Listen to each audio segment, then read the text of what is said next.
Hey everybody, it's Nancy Norbeck, and I am back with this week's Creative Pep Talk. And last time when I talked about doing it anyway, I promised you some ideas in the next Pep Talk episode for how to help yourself do that. And what I want to talk about is the idea of comebacks. One of my favorite comebacks is the bane of every teacher and parent's existence, especially when kids are a certain age. But let me tell you, it is great for you in your creative process. And that's just, so what? You have 6 reasons why you shouldn't do what you want to do. So what? Do it anyway. So what, or so what, I'll do it anyway, is a great thing to tell yourself when you need a little moment of reality.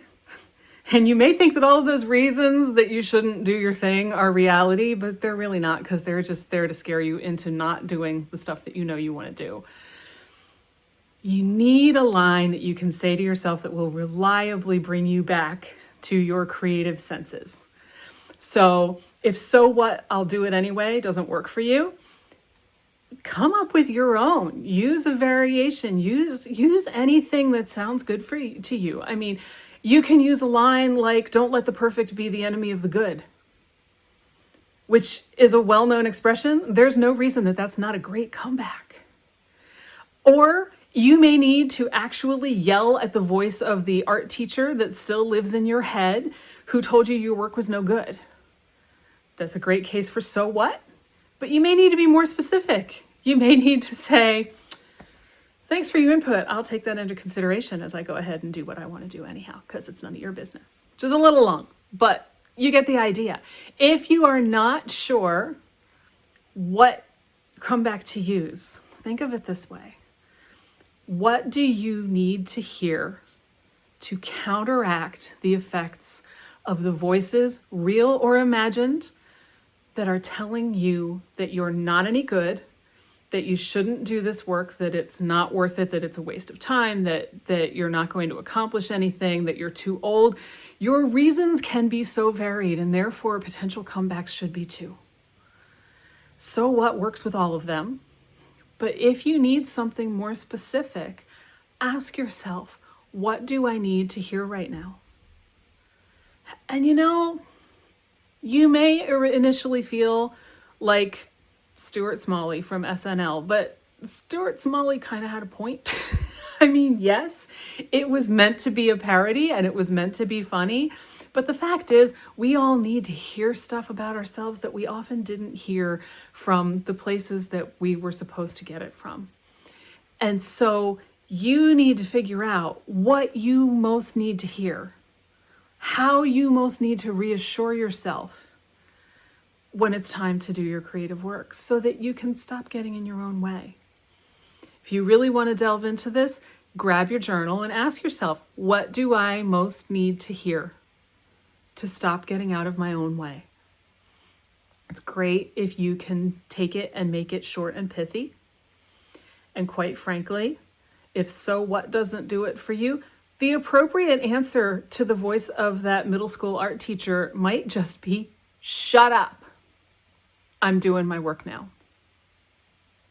You don't have to be polite. You can be rude, because they're not going to hear you. But what you need is something that will bring you back to yourself and remind you that you feel this pull and this motivation for a reason, and you're going to listen to it. And you may want to include something about how my work may not be perfect, but at least I'm doing it.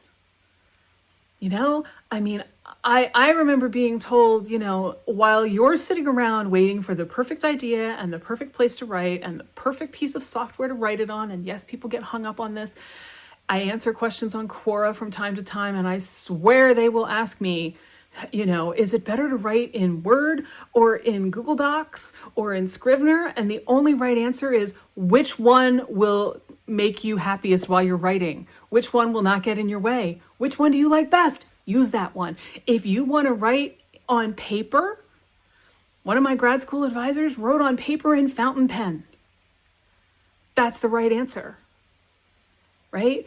While people are getting hung up on the details that aren't important about where the right place is to do their writing or do their creative work, somebody else is out grabbing a pencil and a paper grocery bag and starting their story on the back of it.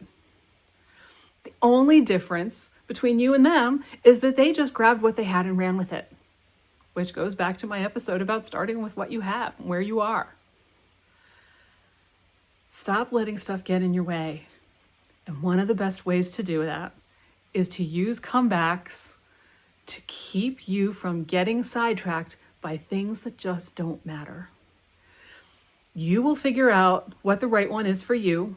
If you're not sure, start with so what? So what? I'm doing it anyhow because I want to, because I'm important, because the things that I feel called to do matter. Choose the variation that works for you. It doesn't have to be long. So what is enough? So what? I'll do it anyway. Also great. Add more if you want. If you don't need to, don't bother. Don't make it a paragraph. Those are hard to remember. But just get yourself something that you can hang on to, that you can use as a metaphorical shield against all of the forces that are going to storm at you like in a movie when you're the only one there, to keep them from knocking you down. It's so important, and you can do it. It's not that hard. If you're not sure how, ask me on Twitter and we'll figure it out, because it's a great place to get input for things like that, and other people might join in too. And you might end up with more ideas than you know what to do with, and then your challenge is to pick the one that feels right to you, but I think you'll know which one that is. So, do it anyway. Come up with a comeback that will be your sword and shield against the voices that tell you not to. And with that, I will see you next time.